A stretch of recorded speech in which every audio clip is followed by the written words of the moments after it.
श्री शिवाय नमस्तुभ्यम हर हर महादेव। स्वागत है आपका हमारे चैनल वास्तविक जानकारी पर। दोस्तों, आप सभी लोग जानते हैं 29 जनवरी 2024 को है साल की सबसे बड़ी चौथ, मतलब की संकट चौथ, और ये संकट चौथ पड़ रही है दोस्तों सोमवार के दिन, मतलब भगवान शिवजी के सबसे प्रिय दिन पर। अब दोस्तों, इस संकट चौथ को हम लोग संकष्टी चतुर्थी भी कहते हैं, तिलकुट चौथ भी कहते हैं और कई सारे लोग गणेश चतुर्थी भी कहते हैं। तो अलग अलग लोग अलग अलग नामों से जानते हैं, पर इस दिन का जो महत्व है इस बार वो बहुत ज्यादा बढ़ चुका है, क्योंकि दोस्तों इस बार की जो संकट चौथ है वो सोमवार के दिन पर, मतलब कि ये सोमवार की संकट चौथ है। और दोस्तों, ये साल की सबसे बड़ी चतुर्थी या संकट चौथ में से एक है।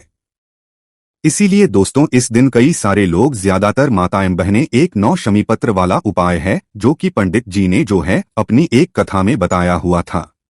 उस कथा का जो उपाय है ये इतना ज्यादा बड़ा उपाय है दोस्तों, क्योंकि ये उपाय सिर्फ और सिर्फ साल की सबसे बड़ी चौथ पर किया जाता है। और जब इस उपाय को आप लोग इस वाली चौथ पर करो, कि मतलब संकट चौथ पर जो कि सोमवार के दिन बढ़ रही है, तो भी आपको इस उपाय को करने का फल 2 गुना फल मिलेगा। 2 गुना होकर जब आपको फल मिलेगा तो भाई, जो भी अपनी मनोकामना के लिए वाला उपाय किया होगा, जिस काम के लिए किया होगा, आपको वो काम जो है 2 गुना होकर मिलेगा। पर अब इस उपाय को करना कैसे है, किसको करना है, शमीपत्र कहाँ से मिलेंगे, हमें दीपक कहाँ पर जलाना है, बहुत सारे प्रश्न है इसी एक उपाय को करने के लिए, जो कि हम आपको इस वीडियो में अच्छे से समझाएंगे। इसीलिए जो भी माताएं बहनें हैं, जो भी लोग इस उपाय को करने वाले हैं, वो इस वीडियो को एक बार देखने, उसके बाद उन्हें कोई और वीडियो को देखने की जरूरत नहीं पड़ेगी, क्योंकि उन्हें समझ आ जाएगा कि उनको ये उपाय कैसे करना है। दोस्तों, पंडित जी ने खुद अपनी कथा में 9 शमीपत्र वाला एक उपाय बताया है। अब ये 9 शमीपत्र वाला उपाय क्यों बताया है वो हम आपको बताते हैं। देखिए, जो संकट चौथ का दिन होता है, या संकष्टी चतुर्थी या तिलकुट चौथ का जो दिन होता है, वो भगवान गणेश जी का होता है। अब भगवान गणेश जी का जो दिन होता है, तो भी भगवान गणेश जी को शमीपत्र बहुत प्रिय होती है। और जब भगवान गणेश जी का तो दिन पड़ ही रहा है, साथ ही में भगवान शिव जी का भी दिन पड़ रहा है। अब शिवजी पर भी यहाँ पर शमीपत्र समर्पित होती है। तब आप खुद सोचो, ऐसे एक विशेष दिन पर 29 जनवरी जब आप शमीपत्र एक जगह पर भी समर्पित करोगे ना, तो आपको 2 गुना फल तो जरूर मिलेगा ही मिलेगा, क्योंकि भगवान गणेश जी को भी शमीपत्र मतलब पसंद है और भगवान शिव जी को भी पसंद है। तो भाई, इसीलिए इस नवशमीपत्र को वाला उपाय को इस दिन करने का आपको 2 गुना और बहुत ही बड़ा फल मिलेगा, क्योंकि ये साल की सबसे बड़ी चौथ रहेगी। अब उपाय को कैसे करना है, किसको करना है, आइए हम लोग समझते हैं। देखिए, सबसे पहली चीज, इस उपाय को करना किसको है, तो देखिए यहाँ पर हम आपको बता दें, विशेष रूप से इस उपाय को माताओं बहनों ना है, पर अगर किसी कोई विशेष मनोकामना भी है, कोई बड़ा है घर का, तो भाई वो भी इस उपाय को कर सकता है। जरूरी नहीं है बिल्कुल माताएं बहनें ही करें, पर हाँ, घर में से अगर कोई एक व्यक्ति कर रहा है तो वो माताएं बहनों में से हो तो वो ज्यादा अच्छा रहेगा। नहीं तो कर तो कोई भी सकता है, बस वो मतलब जो भी हो वो बड़ा होना चाहिए घर का। बच्चे अगर इस उपाय को करेंगे तो वो सही से नहीं कर पाएंगे, ठीक है। इसीलिए जो है घर के बड़े ही इस उपाय को करें। अगर आप समझ जाएं, अगर आप बच्चे भी हैं, अगर आप इस उपाय को अच्छे से समझ गए, तो भी आप लोग इस उपाय को कर सकते हो अपनी किसी भी मनोकामना की पूर्ति के लिए, ठीक है। अब आपकी मनोकामना हो, जैसे कि धन से जुड़ी हुई आप लोगों को, या आपकी परीक्षा से जुड़ी हुई, या आपका कोई भी ऐसा काम है जो कि रुक रहा है, अटक रहा है, नौकरी के लिए, आप सारी मनोकामनाओं के लिए वाला नव श्रेणी पत्र वाला उपाय कर सकते हो। अब उपाय को समझते हैं कि किस समय हमें ये उपाय करना है और कैसे करना है। तो देखिए, उपाय को करने का जो सबसे सही समय है वो शाम का समय है, प्रदोष काल का समय है। अब शाम के समय इस उपाय को करने का क्या महत्व है, क्योंकि दोस्तों इस नव श्रेणी पत्र वाले उपाय के साथ साथ में कि एक दीपक भी हमें जो है साथ में जलाना है। अब दीपक जलता है शाम के समय तो इसीलिए इस उपाय को जो करने का सही समय रहेगा वो शाम के समय पर दोष काल में रहेगा। पर अगर कोई व्यक्ति शाम के समय ना कर पा रहा हो इस उपाय को, तो वो सुबह भी कर सकता है, कोई दिक्कत वाली बात नहीं है। पर अगर शाम को कर पा रहे हो तो शाम को ही कर लेना, तो साथ अच्छा रहेगा। अब आपको करना क्या है वो ध्यान से सुनो। देखो, इस उपाय को करने के लिए आप लोग समझ ही गए होंगे। 9 शमी पत्र तो हमें चाहिए ही चाहिए।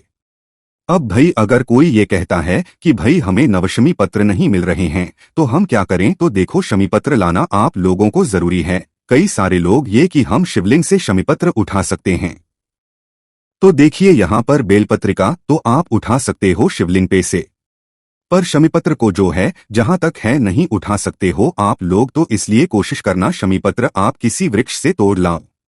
देखो जब आप किसी उपाय को करने के लिए अपनी तरफ से मेहनत करोगे तो आपको उसका फल भी उतना ही अच्छा मिलेगा। इसलिए शमीपत्र का वृक्ष ढूंढना, उस वृक्ष में से सिर्फ और सिर्फ 9 शमीपत्र लेकर आना। अब 9 शमी पत्र में भी लोगों को बहुत ज्यादा समझ नहीं आता कि 9 शव पत्र तोड़े कैसे। तो देखो एक डंडी होती है, उस डंडी में बहुत सारी पत्तियां लगी हुई होती है, तो वो शमी पत्र का मतलब मानी जाती है। बाकी अगर आप एक पूरी डगाल तोड़ लोगे ना तो पूरी डगाल को एक नहीं माना जाएगा, उसमें तो कई सारी शमी पत्र होंगी। तो एक जो बिल्कुल पतली सी डंडी होती है उसमें बहुत सारी छोटी छोटी पत्ती होती है, वो एक शमीपत्र मानी जाती है। तो उसी प्रकार से पूरी 9 शमीपत्र आपको लेकर आ जाना है। तो दोस्तों अब जो आपको शमीपत्र मिलेगा वो किसी दुकान पे या किसी ठेले पे या पूजन वाली दुकान पर बिल्कुल भी नहीं मिलेगा। ये शमीपत्र को लेने के लिए आपको किसी शमी के वृक्ष या शमी के पेड़ के पास ही जाना पड़ेगा। आप दोस्तों यहाँ पर ये बात भी ध्यान रखना कि जो का पेड़ है वो भी किसी से पूछताछ लेना, उसके बाद ही उससे शमीपत्र तोड़ना, क्योंकि कई सारे लोग शमीपत्र की जगह कोई और पत्ती तोड़ लेते हैं जो कि बिल्कुल शमीपत्र की जैसे ही दिखती है ना। इसलिए पूछ लेना पहले, उसके बाद जो है शमीपत्र को तोड़ना। शमीपत्र की पूरी 9 पत्तियां तोड़ लेना। आप लोग हैं ना 9 से ज्यादा भी तोड़ सकते हो, ताकि बाद में अगर कुछ दिक्कत हो जाए तो आप अलग से भी जो है शमीपत्र जोड़ सको। तो जैसे ही आप लोग अपनी 9 शमीपत्र को लेकर आ जाते हो, अब इसके साथ में दोस्तों 9 शमीपत्र तो आपकी तैयार हो गई है। इसे एक पूजन वाली थाली में या एक प्लेट में रख लो। आप लोग ऐसे हाथ में तो रखकर लेकर नहीं जाओगे आप लोग, तो इसीलिए आप लोगों को क्या करना है कि 9 समयपत्र एक भोजन वाली थाली में रख लेना है, एक प्लेट या कटोरी में रख लेना है। इसके साथ में दोस्तों एक चीज और आपको बनानी है, जो कि है दोस्तों एक दीपक। अब वो दीपक कैसा बनाओगे, तो देखो यहाँ पर आप लोगों को बनाना है आटे का दीपक। आटे को थोड़ा सा गूंदना, उसके अंदर कुछ मत डालना, एक मीडियम साइज का आटे का दीपक बनाना। उस दीपक के अंदर आप लोग क्या रखोगे, उस दीपक के अंदर रखोगे आप लोग गोल बाती, क्योंकि ये जो उपाय है ये भगवान गणेश जी के लिए, भगवान शिव जी के लिए किया जा रहा है ना। तो इसलिए इसमें हम गोल बाती रखेंगे।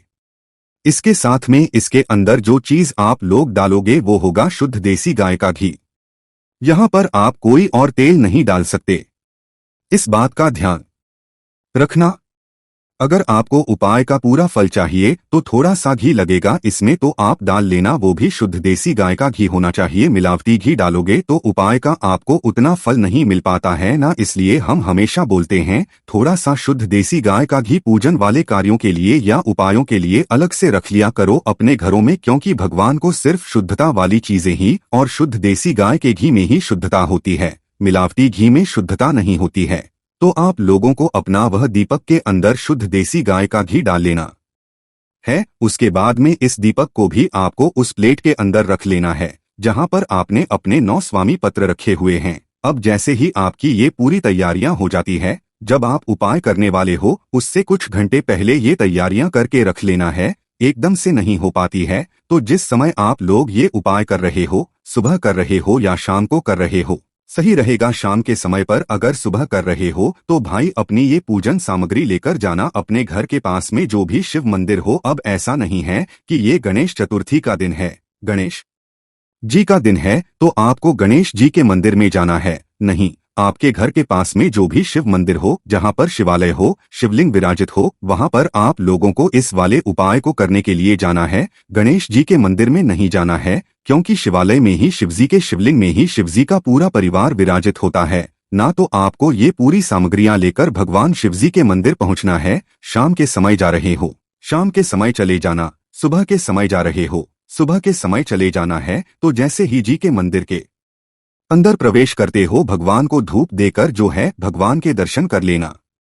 और दर्शन करने के बाद दोस्तों अब आप लोगों को क्या करना है वो ध्यान से सुनो। देखो अगर सुबह के समय जा रहे हो तो पहले आप अपनी पूजा अर्चना कर लेना, क्योंकि कई सारे लोग सुबह के समय एक लोटा जल और भी बहुत सारी चीजें पूजन अर्चना के लिए लेकर जाते हो, तो पहले अपनी पूजन अर्चना कर लेना है ना, उसके बाद ये उपाय करना। और शाम के समय जा रहे हो तो भाई शाम के समय तो वैसे ही आप लोग दिया बाती करने जाते ही हो, तो शाम के समय जा रहे हो तो वैसे भी कर सकते हो। तो पहले आप अपनी पूजा अर्चना सारी चीजें भगवान के दर्शन कर लेना, उसके बाद में यह वाला उपाय करना। उपाय करने के लिए आपको आना है भगवान शिव जी के शिवलिंग के पास में, कहीं पर भी नहीं जाना है, मात्र शिव जी के शिवलिंग के पास में आ जाना है ना। अब बहुत सारे लोग ये पूछ रहे हैं कि भाई इस उपाय को हम बैठकर करें या खड़े होकर करें। तो देखो यहाँ पर आप लोगों को इस उपाय को बैठकर ही करना है, आराम से भगवान के साथ में प्रेम से ये वाला उपाय करना है, ठीक है। अब बैठकर क्या करोगे आप, जो अपने साथ में पूजन वाली थाली या प्लेट या कटोरी लेकर आए जिसके अंदर आपने 9 स्वामी पत्र और घी का रखा हुआ है। अब इसमें से क्या करना है वो सुनो। देखो 9 शमी, अभी हमें घी के दीपक का कोई भी काम नहीं है, उसको कुछ मत करना। और 9 घी का दीपक आपको शिवलिंग के पास में जलाना है, तो जाते से ही इस दीपक को शिवलिंग के पास में भूलकर भी मत जला देना, क्योंकि ये दीपक जहां जलने ही नहीं वाला है। तो सबसे पहला काम आपका क्या रहेगा वो सुनो। देखो जो 9 शमी पत्र आप लोग लेकर आए हुए हैं ना, इन 9 शमी पत्र में से सिर्फ और सिर्फ गिनकर 5 शमी पत्र अलग निकाल लेना है। कितने? 5 लाए हो आप 9 शमी पत्र, पर अभी के लिए सिर्फ और सिर्फ 5 आप लोगों को अलग निकाल लेना है। 5 स्वामी पत्र अलग निकालने के बाद क्या करना है इनका, तो देखो 5 स्वामी पत्र अलग निकालकर इनको एक साथ जमा लो, एक के ऊपर एक करके अच्छे से जमा लो। जमा लिया आपने 5 स्वामी पत्र। अब इन 5 स्वामी पत्रों को आपको भगवान गणेश जी वाले स्थान पर समर्पित करना है। कहाँ पर जाओगे? भगवान गणेश जी की मूर्ति के पास जाओगे? नहीं जाओगे, भगवान शिवजी की जो शिवलिंग होती है, शिवलिंग में ही शिवजी का पूरा परिवार है, और शिवलिंग में जहां पर गणेश जी का स्थान है वहां पर आप लोगों को ये 5 स्वामी पत्र पहले समर्पित करनी है। अब गणेश जी का जो स्थान होता है दोस्तों, वो जो जलाधारी होती है, जलाधारी का जो राइट हैंड साइड होता है, सीधे हाथ का भाग होता है, उस सीधे हाथ पर जो है भगवान गणेश जी का स्थान होता है, और उसी हाथ पर उसी भगवान जी गणेश जी वाले स्थान पर आप लोगों को ये 5 शमी पत्र समर्पित करना है। जो पत्तियों वाला भाग होगा वो शिवलिंग की तरफ होना चाहिए, और डंडी वाला भाग पीछे की तरफ जलाधारी की तरफ, जहां से जल नीचे गिरता है उस तरफ करके आपको रखना है ना। तो सबसे पहले 5 शमी पत्र आपको भगवान गणेश जी वाले स्थान पर समर्पित करना है, जो कि जलाधारी के राइट हैंड साइड या सीधे हाथ पर होगा है ना। वहां पर 5 शमीपत्र जैसे ही आप लोग समर्पित देते हो, उसके बाद में दोस्तों जैसे ही आप लोग 5 शमीपत्र चढ़ा देते हैं, उसके बाद में आपके पास 4 शमीपत्र बचे हुए होंगे। अभी भी दोस्तों आप लोगों को उस घी के दीपक का कुछ भी नहीं करना है। अब आपके जो 4 शमीपत्र बचे हुए हैं, इन 4 शमीपत्र में से 3 शमीपत्र और अलग से निकाल लो। कितने निकालना है? 3 ही शमीपत्र और अलग से निकालकर इनको भी एक साथ जमा लो, एक के ऊपर एक करके। तो 3 शमीपत्र जैसे ही आप लोग अलग कर लेते हो और एक के ऊपर एक करके जमा लेते हो, इन 3 शमीपत्रों को आपको समर्पित करना है भगवान शिवजी के शिवलिंग के ऊपर।